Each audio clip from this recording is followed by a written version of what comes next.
Today, we continue into the crucial topic of restoring a disrupted gut microbiome.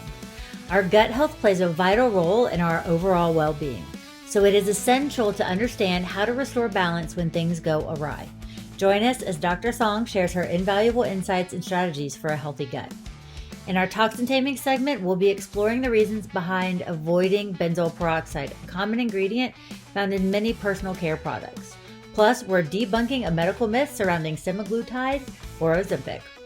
Don't miss this enlightening episode packed with information that will benefit your health journey. The Discovery Doc Podcast, where your journey to empowered, non-toxic living begins. Join me, Dr. Cece, a doctor of nursing practice, self-proclaimed toxin tamer, and mama of four, alongside me, Anna Kate, your medical mystery overachiever. Together, we'll uncover the latest in functional medicine, debunk health myths, tame toxins, and provide practical tips for thriving in a modern world. Get ready to take control of your health with expert insights, raw stories, and actionable wellness strategies designed to help you and your family lead vibrant, toxin-free lives. Let's discover together. Welcome to the Discovery Doc Podcast. This week, we continue our conversation with Dr. Alyssa Song. Elisa. Yep, you messed that one up. Sorry. Dr. Alyssa Song. She messed it up. We were waiting for her to fumble her words, Well, guys. you got it the right first couple times. Awesome. Okay. I know. All right, we're going to do that again. Okay, go for it. So we just have, are you okay on timing? We have two more little short sections. Yep. Okay, wonderful. Welcome to the Discovery Doc Podcast. This week, we continue our conversation with Dr. Alyssa Song. What you don't know about antibiotics could slow recovery after use. Yes. So discoverers, be sure to listen back on our previous week's episodes with Dr. Song. There's so much knowledge and just empowering just information in those episodes that I would love for you to go back and listen if you've missed it. If not, let's continue our discussion.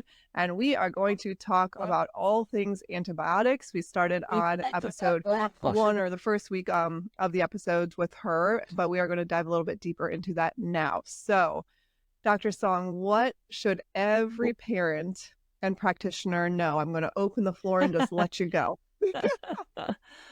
Well, antibiotics are such an important topic of discussion, especially for children. And frankly, for all of us.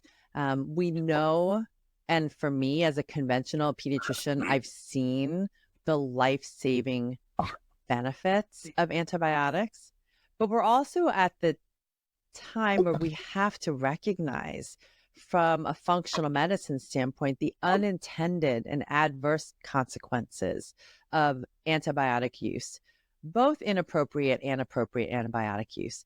Because as we've mentioned in previous episodes, antibiotics are amazing at killing bugs, bacteria in particular, right? But we have our entire ecosystem of microbes in our gut microbiome. Guess what? We have microbiomes on our skin, on our breast milk glands, on our eyeballs, right? Our brains. I mean, we're discovering we have these different ecosystems, microbial ecosystems in and on us. And they are there to provide benefit for us. Now, when we take an antibiotic, presumably it's for a pathogenic, bad bacteria. Let's say maybe you have strep pneumo, a pneumonia, right? And you need the antibiotics. Well, antibiotics don't just target the bad bacteria. They can, kill all the good bacteria along with the bad bacteria. And unfortunately, some antibiotics have even been found to preserve the bad bacteria at the expense of the good bacteria, which is one of the reasons why we see C. diff, Clostridia difficile infections, right? And C. diff is becoming an increasing problem. And so when we're killing off all the beneficial flora, if we don't understand how to really help the microbiome recover, that's when we can see some of the unintended short-term or long-term consequences that it can include problems with immune system functioning, allergic responses, autoimmunity, or brain problems, neurodevelopmental and neuropsychiatric concerns. And so we want to make sure that when we're using antibiotics, we understand these adverse effects and we know how to mop up some of the damage and recover and restore your microbiome. And then we also have to back up and take a public health perspective too, and recognize that antibiotics, one of the most important public health discoveries of the 20th century, may no longer serve us in the way that we want them to. We're at the point now where by 2050, which is just around the corner, many experts, including the World Health Organization, are concerned that antibiotic resistance is going to become a leading cause of death worldwide. This is because antibiotics are way overused and inappropriately used, right? Yes. And so a simple skin infection, a simple ear infection could become something where we have no antibiotics to treat. And that is not where we want to head back in time to a place, right? And when we look at children in particular, so for me as a pediatrician, of course, I'm really wanting to understand the implications for kids. Well, in some studies, up to 70% of antibiotics written for kids were inappropriately prescribed. They're viral. Yeah, 70%, because the vast majority of infections kids get are viral, where antibiotics aren't going to do a thing except kill off the beneficial bugs, right? Or maybe in some cases, an antibiotic that was way too broad, stronger than needed to be, was used. So we have to take all of this and really, be good stewards. We have to practice good antibiotic stewardship for ourselves and our kids, and also for public health reasons. And it goes hand in hand. Yeah, I completely agree. And I think that a lot of that starts in the primary care realm, because we do have to preserve the antibiotic use for more emergent acute situations. They can absolutely be life-saving. Yeah. And when they are implemented in a life-saving situation, that's really not what's causing the abundant resistance that's occurring. It is the more overprescribing in a primary care setting. So it really starts there. And the pushback I get a lot from other practitioners is, well, the patients push for it, the parents push for it, they just want to do something now, or like you mentioned on previous episodes, that there's just not time to really do anything else but write a quick script. And I have a hard time. One, I could never rationalize if a parent is pushing. If I don't believe that a prescription should be given, you're not going to force me to do that. That is my license on the piece of paper. Yeah. You know what I mean? And I will give you other alternatives. So that part I don't really understand with other practitioners, but I do think that it is a huge hole that needs to be just retaught, starting at the fundamentals with school. What else can we give the parent? What else, if they're wanting just comfort measures, what else is available that is evidence-based to help comfort the kid?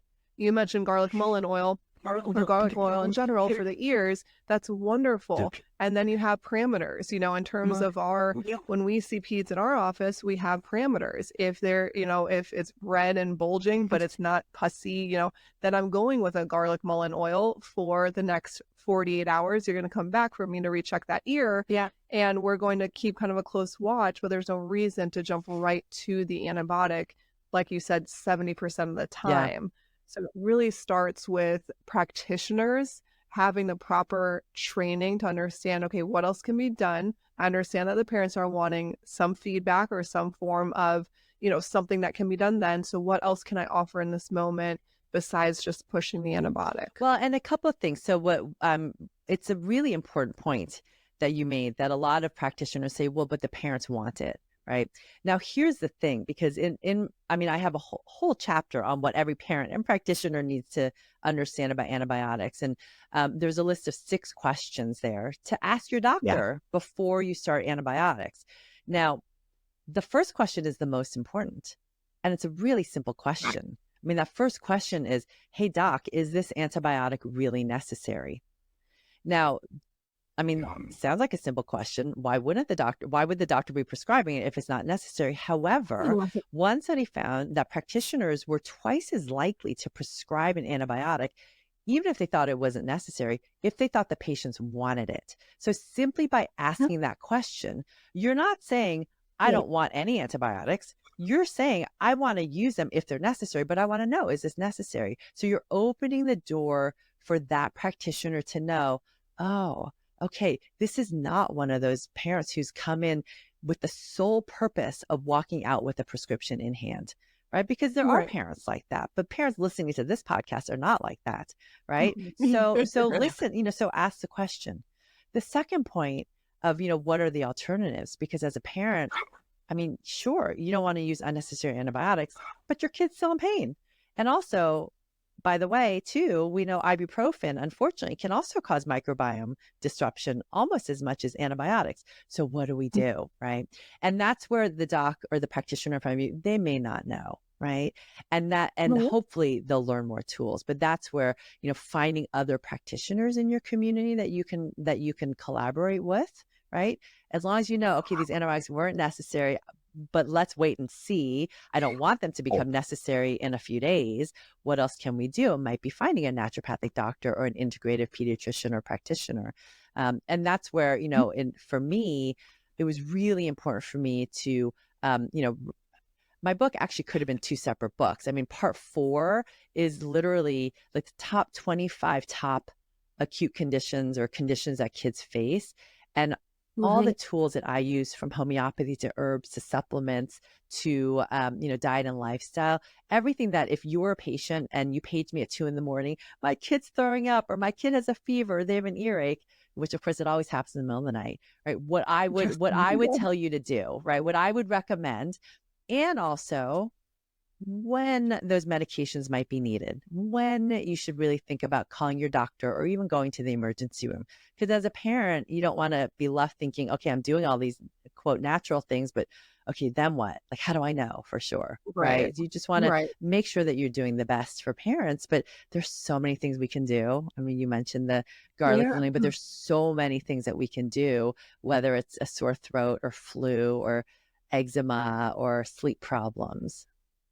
Yes, absolutely. I don't want you to give away all your questions because I want our listeners to go get your book. I'm gonna win this book. Y'all just don't play, because I want this signed copy on my shelf. I only have books on my shelf that are signed by the author. I have so many books. So Mark's like, you need to cut it out. And I said, if I get the author to sign it, can I put it on my shelf? I love that. Oh my gosh, I love that. That is so funny. So I want a signed copy of your book. So, okay. For sure. And I don't want you said there's 6 questions. Again, I don't want you to give them all away, but you said the first one is this antibiotic truly needed? Can you give our listeners 2 more? All right. So, I mean, that's one, right? The second one, you can ask, hey, are you prescribing this because it's really, it's bacterial, or is it kind of just in case, right? And then if it is bacterial, like, how do you know? And that's where requesting a throat swab, right? If it's strep, there's no way, 0 way that any clinician can look at your throat, no matter how red or pussy or inflamed the tonsils are, and say that's bacterial, strep, or it's viral. Some of the worst sore throats I've seen were viral, right? And so can you confirm, right? If your kiddo is having some discomfort, and while they're peeing, can we do a culture first, right? And so how can we confirm? I think confirming is also, from a public health standpoint, really important, so that, we're not inappropriately using these medications, right? And the third one you already alluded to, what are some alternatives? Do you have any alternatives that I can use? I mean, that is really important because, again, we don't want to feel like we're left high and dry with, okay, we're going to wait on the antibiotics, but here you go. Because, that also, most of our tools in conventional pediatrics when kids are sick is, quote, supportive care. What does supportive care really mean? It means, all right, keep them hydrated, not with the Gatorade, please, right? But keep them hydrated, right? If they have a fever, give them Tylenol or Motrin around the clock, or, if they are, not, if they are, so that's the main thing. Give them Tylenol or Motrin. If they're stuffy nose, give them the Benadryl or the Sudafed, which, by the way, hasn't been shown to work, right? I mean, that's supportive care, right? And, if they're not better, right? If they're not better in 2 to 3 days, or they still have a stuffy nose in 7 to 10 days, come back, because then maybe it's bacterial and we'll give you the antibiotics then, right? So those things, I mean, the measures I've mentioned, they're all kind of suppressing the symptoms, not helping your child heal. Yeah. And that's where, if we learn how to use homeopathy or herbs or supplements, they can help your kids, their immune systems, do what they're trying to do a little more effectively without suppressing the symptoms.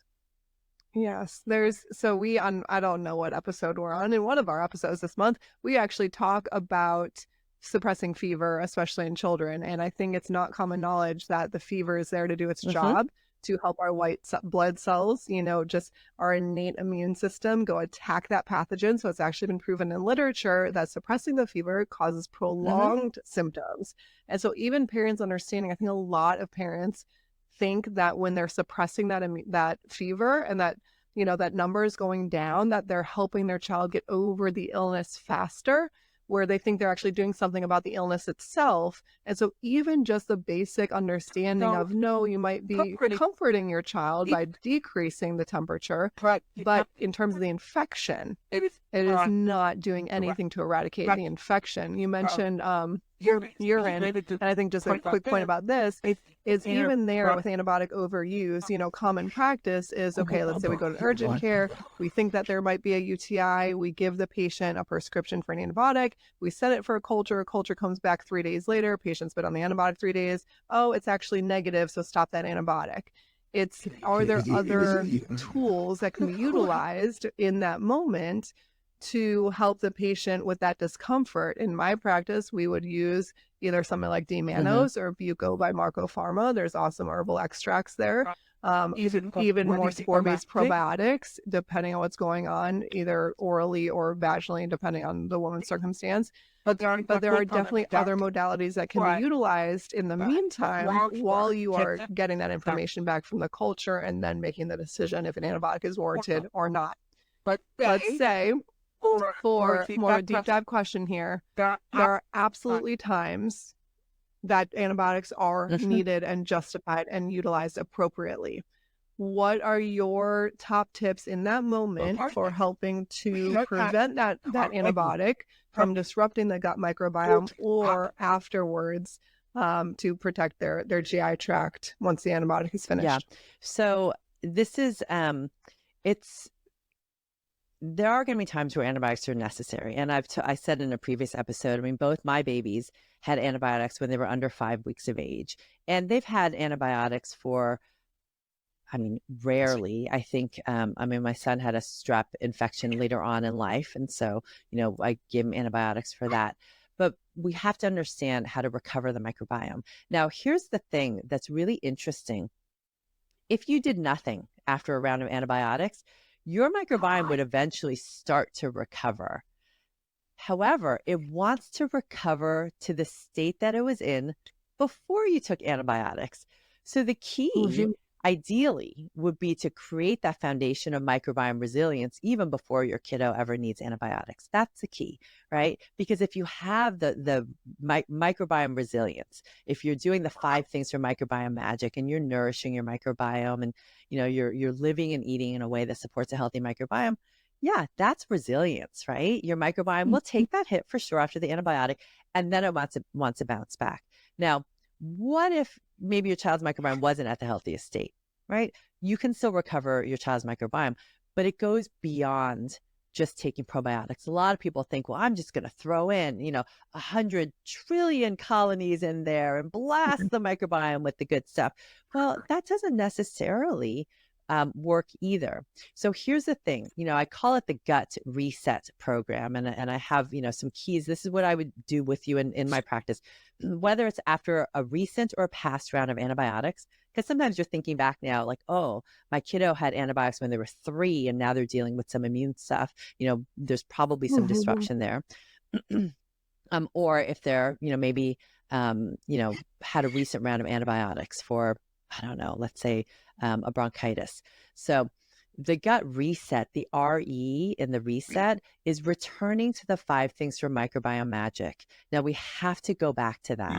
The key really, is if we are throwing in all those trillions of colonies of probiotics, well, if you don't have an ecosystem where those probiotics want to actually call their home, they're not going to stick around. They're just going to come right out in the poop, right? So we have to think about your child's gut microbiome and your gut microbiome as an ecosystem. And we want a friendly ecosystem, a friendly neighborhood that whenever the good guys are going through, it calls to them and says, hey, move on in. I want you to stay here. Make this your home.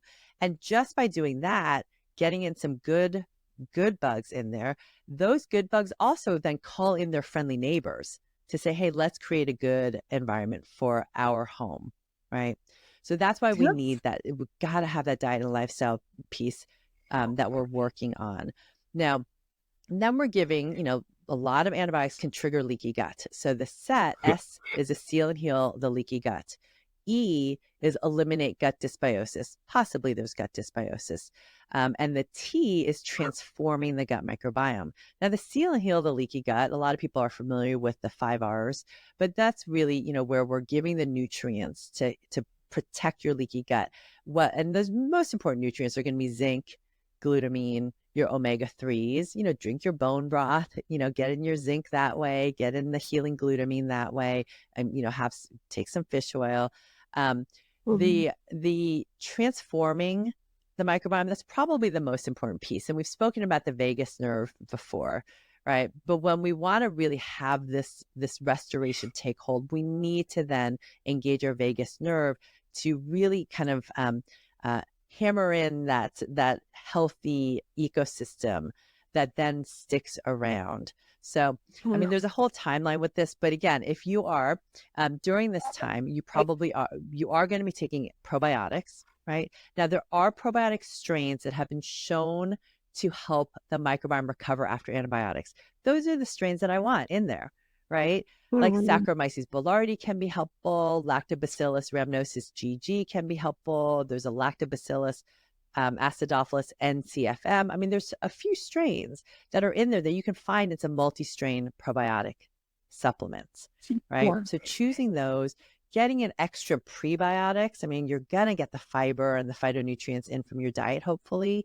Fermented foods have been found to recover microbiome diversity and function even better than fiber. So get in your kimchi and your sauerkraut, but you may need to take an extra prebiotic supplement. Now, how long do I do this for after an acute round of antibiotics? Probably a couple of months, 1 to 2 months, right? Maybe 3 months, right? Now, if there's a chronic condition going on and you're doing this gut reset for your child's eczema, it may be a longer journey, right? And that's where you can start with that. But then ideally I would incorporate some testing, like some microbiome testing, maybe a nutrient deficiencies testing to optimize all of the other healing that needs to take place.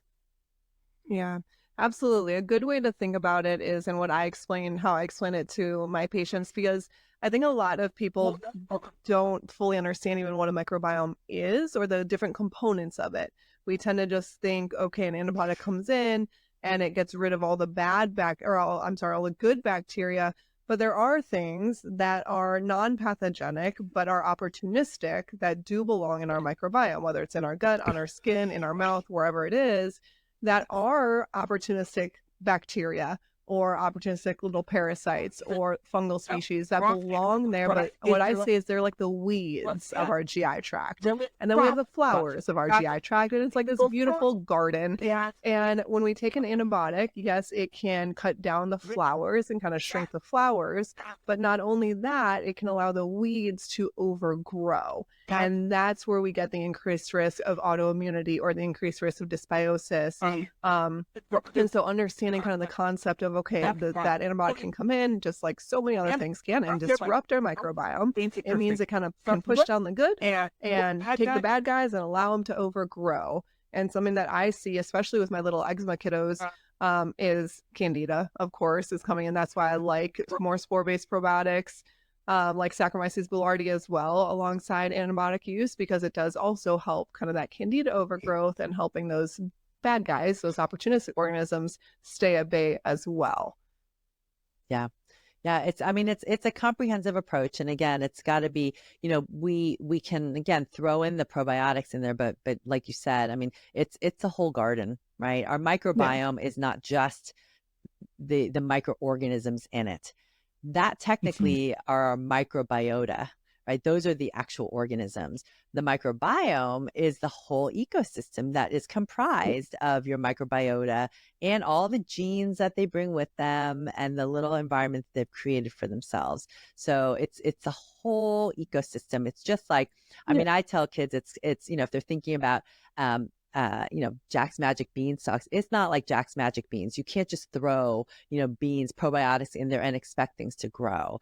Just like, for people who grow gardens in their yard and grow a tomato plant, you can't just throw seeds on the ground without the proper water and the sunlight and the nutrients in the soil and expect that you're going to have beautiful, juicy, red, tomatoes growing.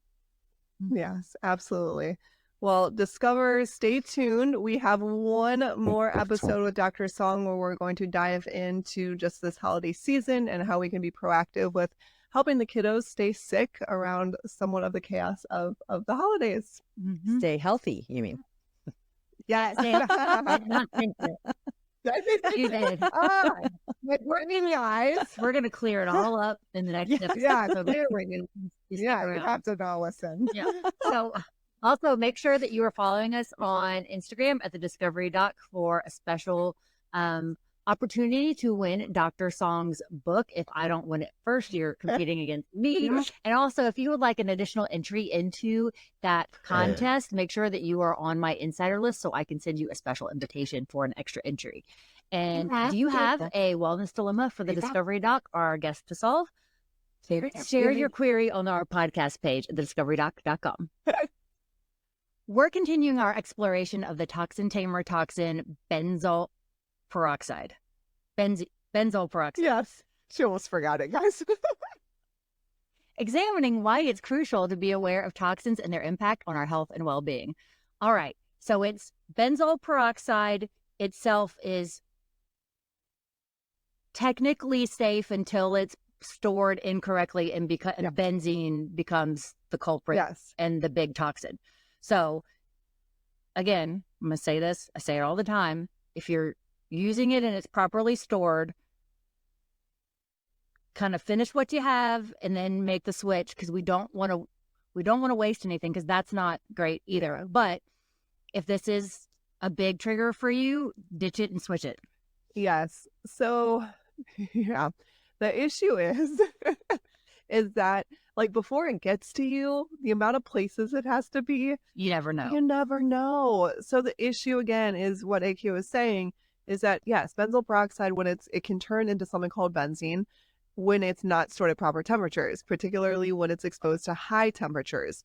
So when you talk about storage and transportation or even high body temperature, Oh, bummer. so if we have a fever and we are applying our acne cream, literally that can alter and shift the product and just whatever the chemicals that are happening and the interactions that are happening within the product to then create benzene. So that's a huge issue, is you can't control that product getting to you. You can control it when you have it, right? Yeah. And storing it at proper temperatures, but you don't know where it goes or where it's been stored before it gets to you. If you feel defeated in all of the products that you have and you worry about them, join our support community, because we have a total support system.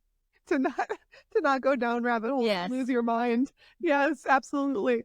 So it's very concerning. This is actually really, really concerning, because since the 1980s, benzene has been known to cause cancer. Has been known to cause cancer. What is that? Someone do math. 44 years?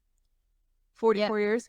Yeah. And so, and I mean cancers that are various leukemias, non-Hodgkin's lymphoma, aplastic anemia, blood disorders and diseases, hematological cancers, lung diseases, Hodgkin's disease. Like, these are very serious illnesses and diseases. I like saying that word. Which one? Interstitial. You do? Yeah.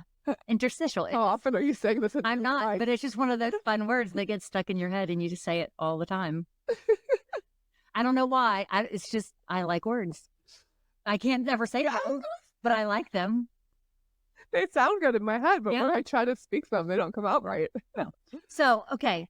So here's the thing is, I'm going to say this, broken record. I'm going to say it all the time for the rest of eternity, because this is just where we are. If we know that it is a carcinogen or does damage or does 1, 2, 3, why are we exposed to it? Yeah. This, I mean, it's an age-old question, because to the governing bodies that make these rules, the rules are set as if you're only exposed to this product or this thing one time. So it's like, in this one serving size, what is the allotted amount that we can have in there that's not quote unquote harmful to the person? That is the thought process, which is ridiculous, because all of this has been proven to bioaccumulate. So if you're using an acne cream daily, sometimes twice a day, now it's about that bioaccumulation and those toxins building up in the body, not just the one-off. And that is not taken into consideration anywhere. And even, like AK said, even though it's a known carcinogen, it's even allowed in our drinking water and in gasoline. And they just require special labeling above 5%, or if it contains 5% or more of benzene, it just requires a label. I'm sorry, it shouldn't be in there at all. Right. At all. It doesn't improve performance or efficacy. Why is it there? Why is it there?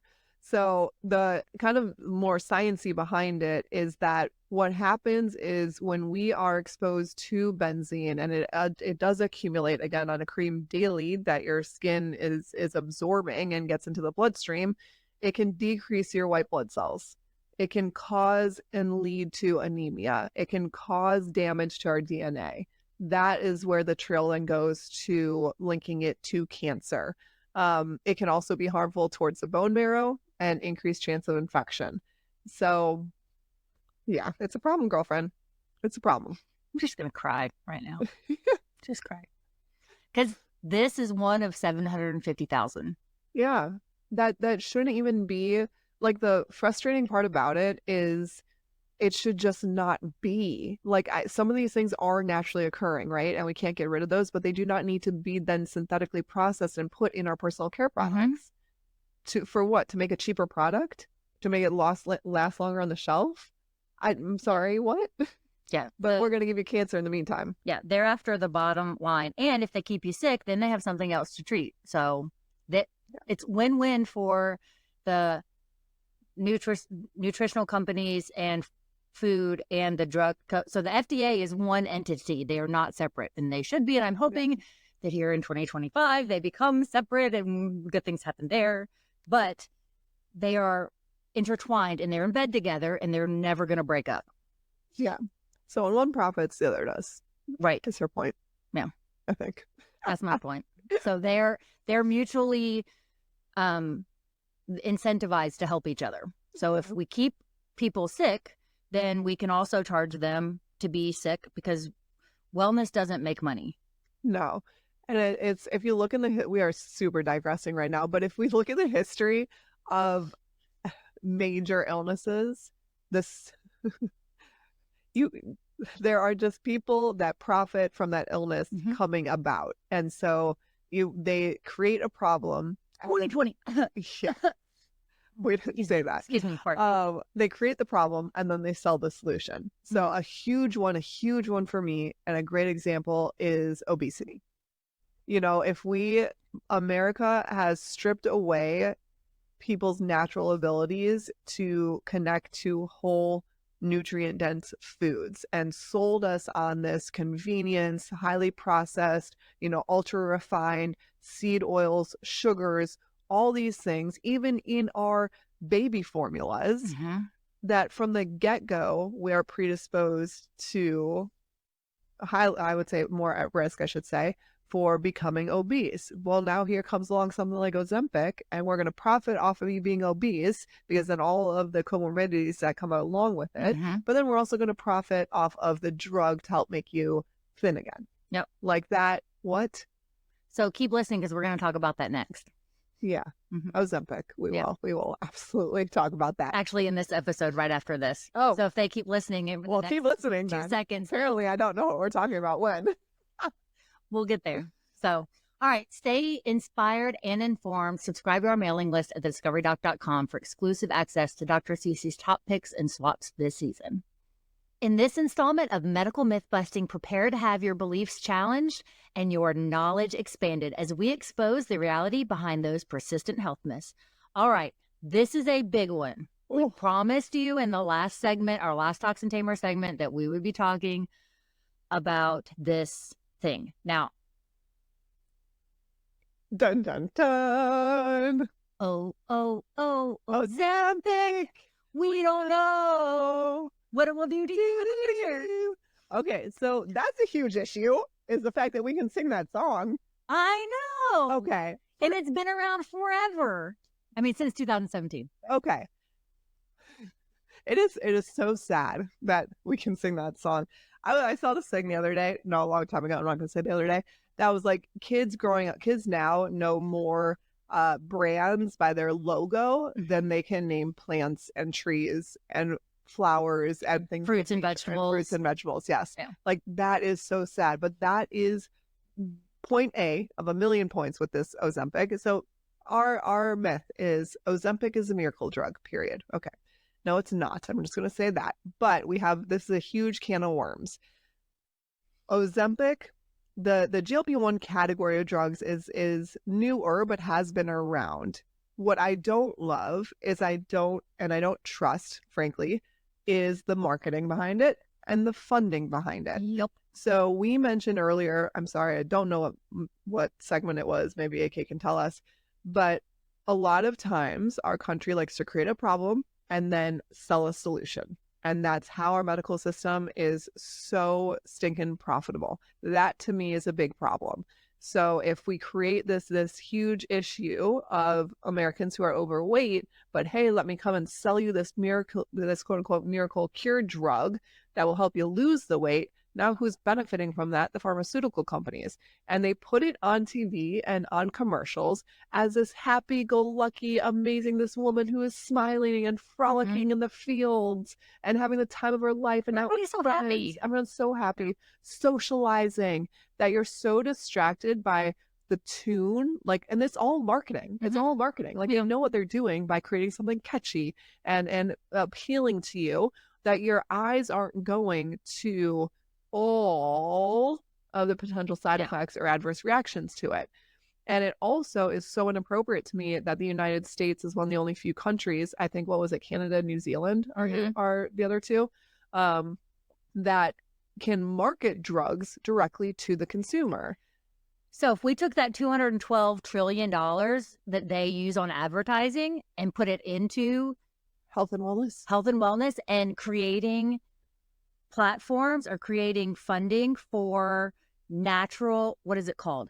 It's called like where the foundations are the focus, and doctors are given the incentive to push the foundations over a drug, and that's not what's happening. So you could totally change, with that amount of money, you could totally change this country to be based on true health, to have good food in our school system, to have good, chemicals out of our foods, processed foods out, where it's not like it's become this thing where fast food is cheaper than, some broccoli at the store, but promoting local farmers, getting it directly from the source, like that is way cheaper than the processed stuff or, fast food restaurants. Let's fund farmers and give coupons on fruits, vegetables, lean meats, proteins, anything that comes from the animal or comes from the ground.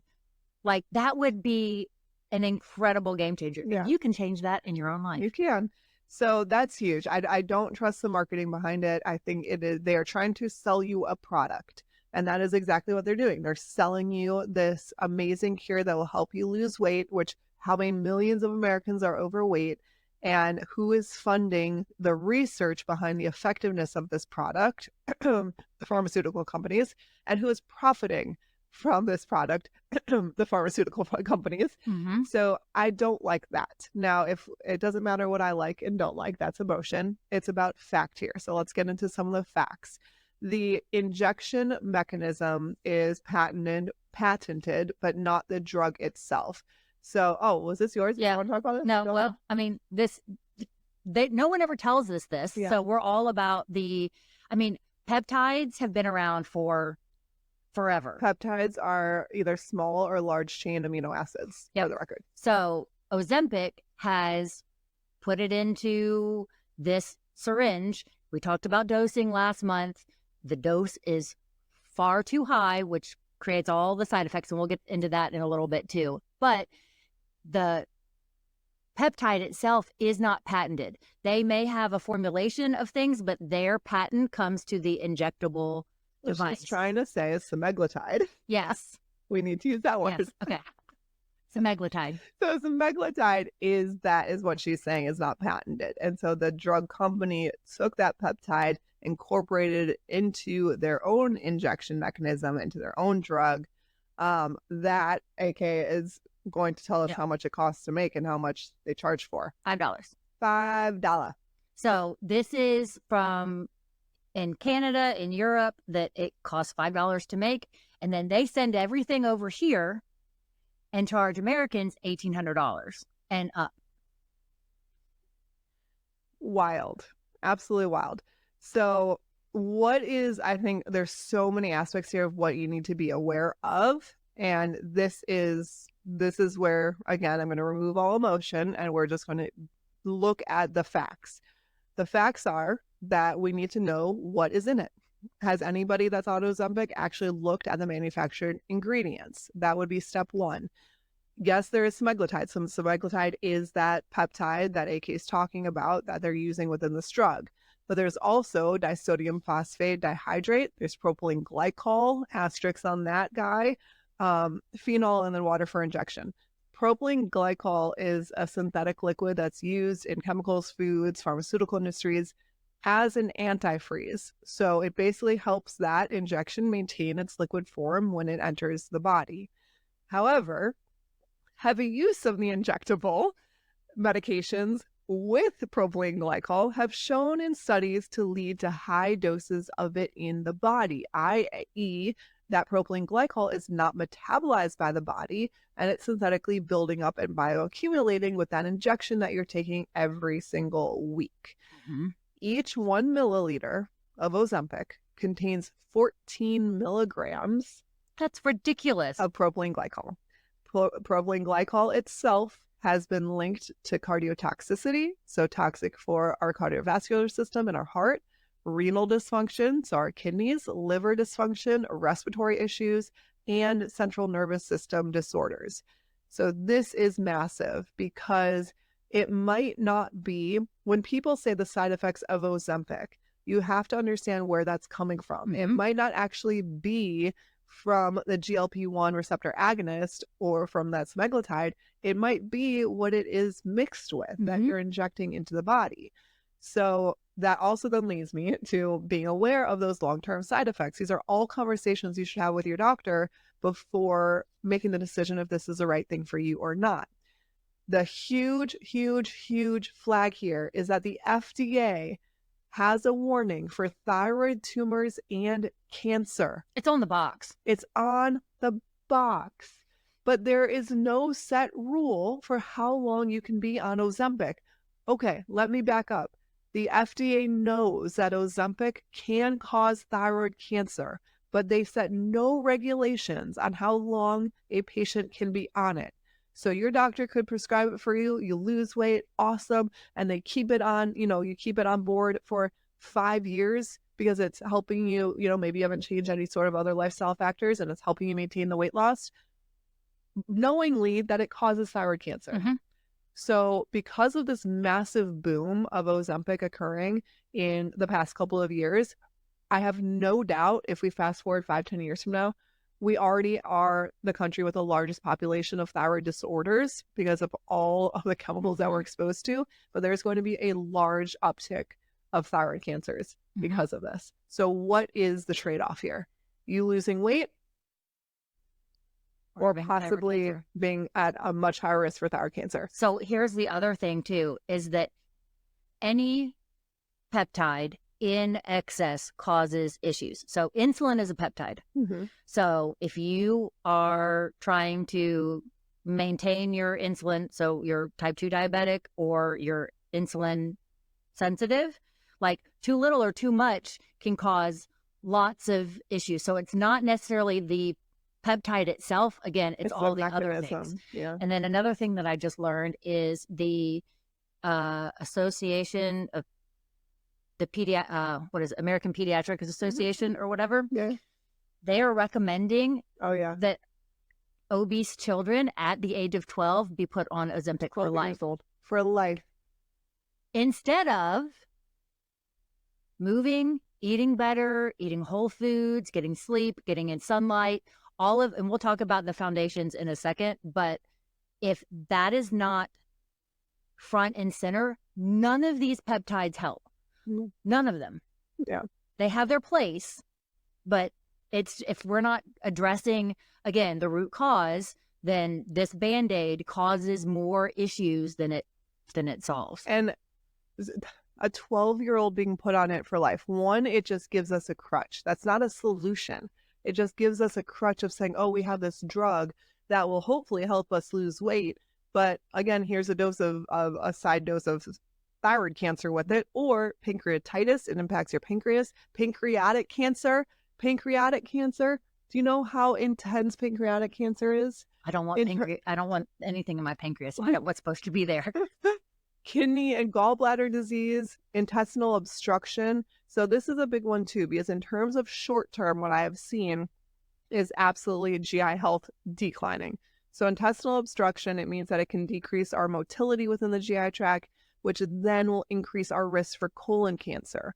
This is a huge problem because, again, even in short term, a lot of patients that choose to go on it, I have some who have chosen to go on it, they suffer from more acid reflux, from constipation, from more bloating, from just stomach aches and cramping, because it is obstructing the bowel's ability to move appropriately and properly.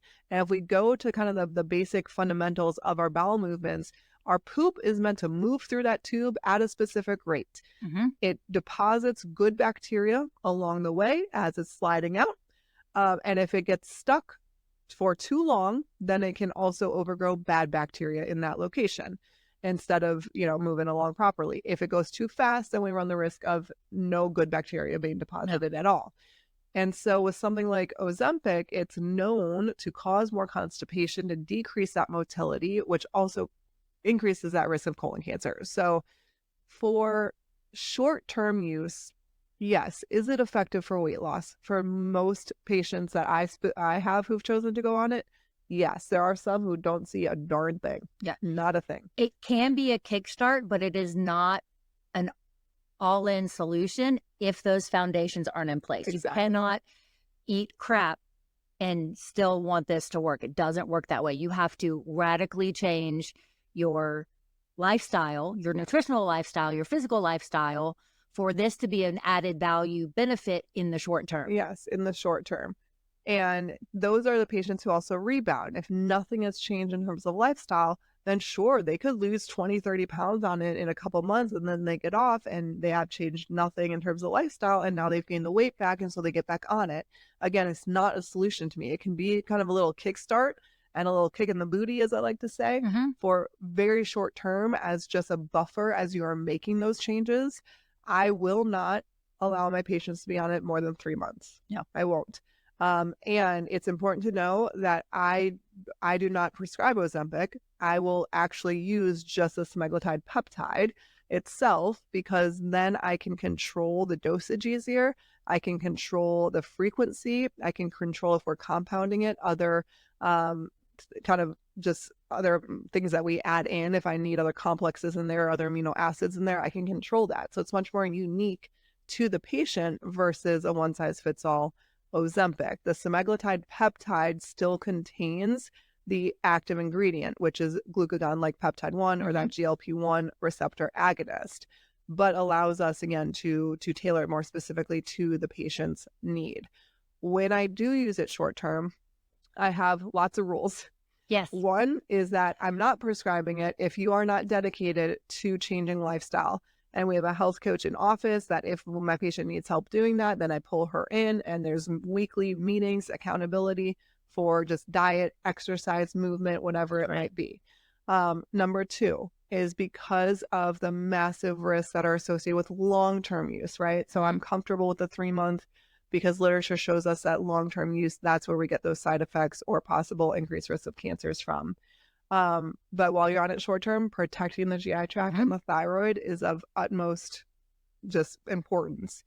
I always keep my patients on good acids, so like betaine HCl, butyrate, pancreatic enzymes, kind of a combo supplement of that, immunoglobulins, as well as kind of rotating daily probiotics. If, depending on the patient's history, if they already trend a little bit more constipated, now I'll get more glutamate or aloe or something in there that helps to keep things moving and grooving.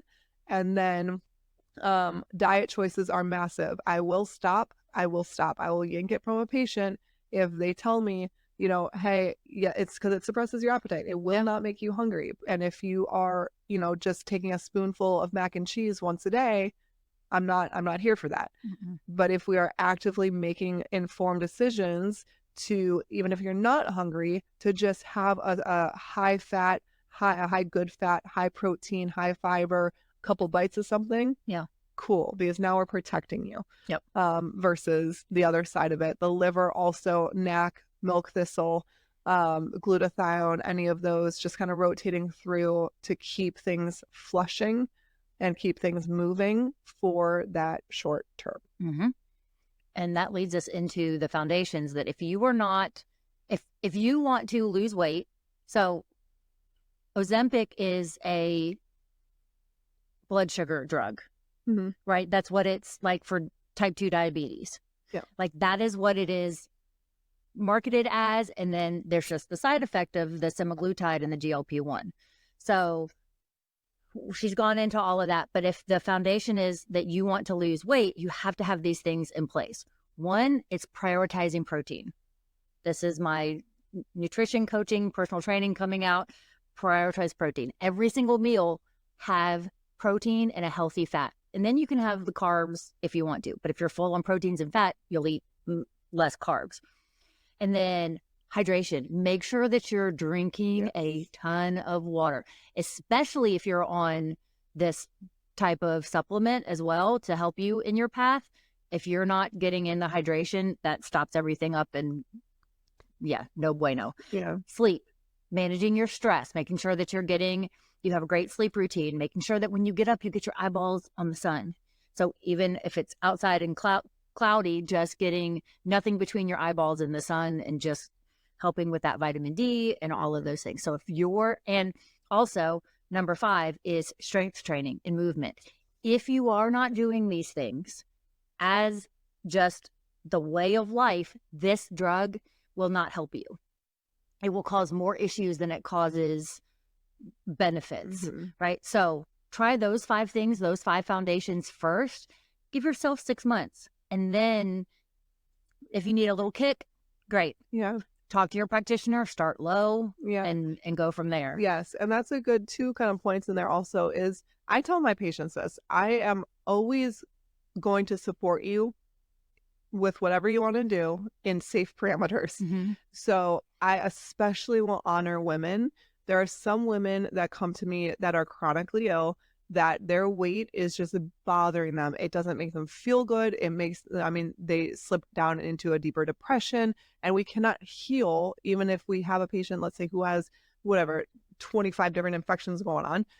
All of those impact, how we feel, but your mindset and how you feel about yourself physically. If we start to feel better physically, then our mindset changes, our energy starts to shift. And so I'm very, very mindful, especially with my chronically ill patients or my women, that if they are at a point when they come to me and they just do not feel good about themselves, then that is a priority to me. And so that is where I say, okay, hey, we have options. We can start with different kind of amino acid injections that are not drugs, that have things like acetyl-L-carnitine in them, B complexes that are really good fat liquidizers. If you're active, this is an awesome choice. If you're not very active, then ineffective, to be honest. And then we can go to other peptides. Again, for active patients, there are good peptides that can help convert fat into lean muscle mass. If you've been in the gym and you're in the gym, with a trainer a couple times per week and you're just not seeing those results and you're sick of it, then there's good peptides that you can cycle through that help convert that fat into lean muscle. And then there are things like semaglutide, and I will go there for that patient who is truly, truly struggling so deeply with their image and their body image to help benefit their health in the future and their ability to heal from everything else. So it is not something that I am against fully, but because of what we know with the long term, I also will not be someone that contributes to increasing your risk of everything that we just went through. Yeah. And God made peptides, like peptides in nature are the first choice over a therapeutic peptide. Yes. Which is made in a lab and has extra chemicals in it. So just be aware that there are bioavailable precision peptides, there's plant-based peptides, there's things that are yes, they come in an injection, but they are natural, that where your body Naturally can derived. your body can adjust and absorb and use them more than it would a therapeutic that just is coming in and landing on that receptor. Yes, there are synthetic peptides and then there are natural bioavailable peptides. Both have to be quote unquote made because it's an injection. So I can't just get this from outside and sell it to my patient. We have to get it from our compounding pharmacies. But there is a big difference in those. And we'll have a whole discussion maybe next month that will dive deeper into peptides because they're really, really awesome. Yeah. And we're doing some research now to give you some more information on some pretty cool things. Yes. And until then, let's discover together. Become an insider at thediscoverydoc.com and receive exclusive benefits and offers right in your inbox. Enjoy our deepest savings and perks reserved just for our insiders. This list closes on December 31st, so don't miss your opportunity.